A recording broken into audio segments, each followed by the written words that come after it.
Most people don't look to start over in their 40s, although they might hit their 40s and have some questions that keep raising up quietly in the background. This little narrative about, am I happy? Am I satisfied?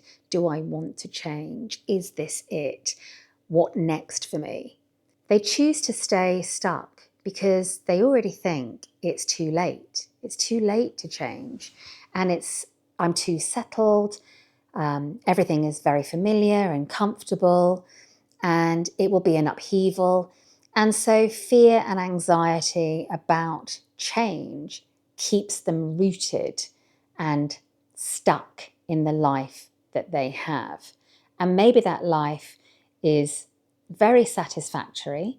But the thing is, in our 40s, we're probably only halfway through our life. And so do you want to stay stuck, possibly stagnating, in a life that you have built to that point?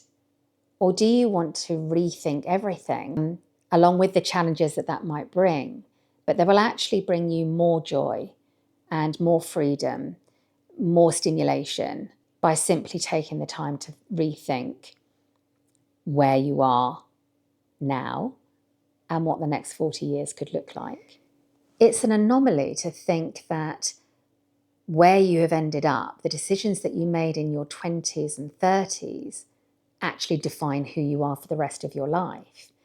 Because we are human beings and not machines. Our lives are not already written for us. We don't have a blueprint that we need to follow strictly. We can change our minds. And that's one of the great things about being a human being and not getting stuck in a rut, is that things can change.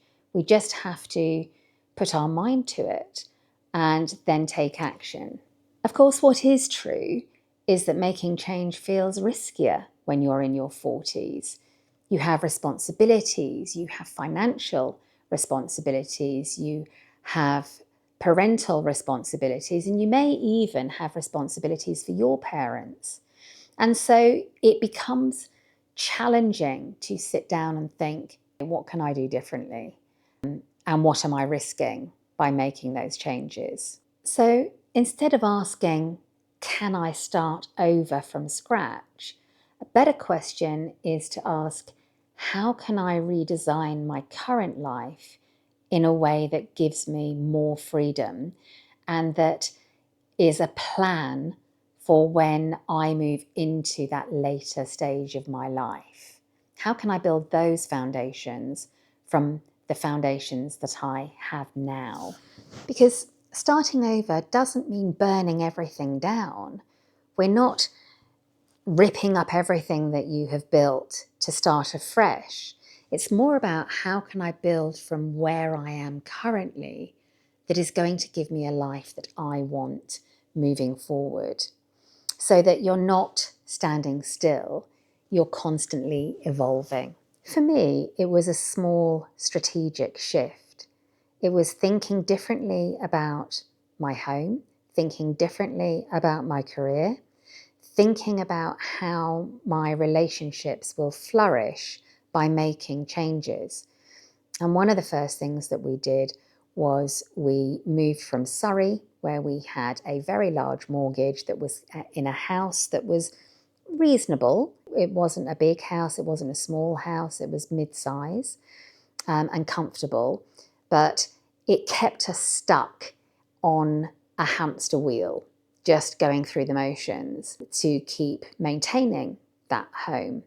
And so we moved to South Wales, where we were able to actually buy a bigger house. We didn't downsize, we upsized, but we downsized our financial responsibilities. And in fact, we were able to get mortgage free and have money in the bank so that we could support our family.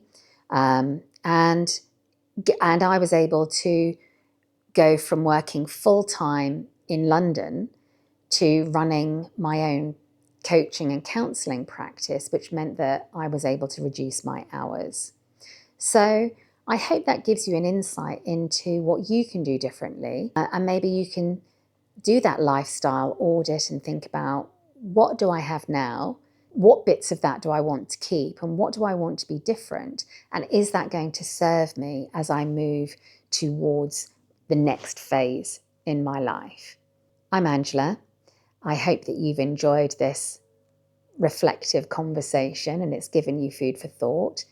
Please join me on my lifestyle redesign midlife reset journey, and I look forward to seeing you next time. Thanks for watching.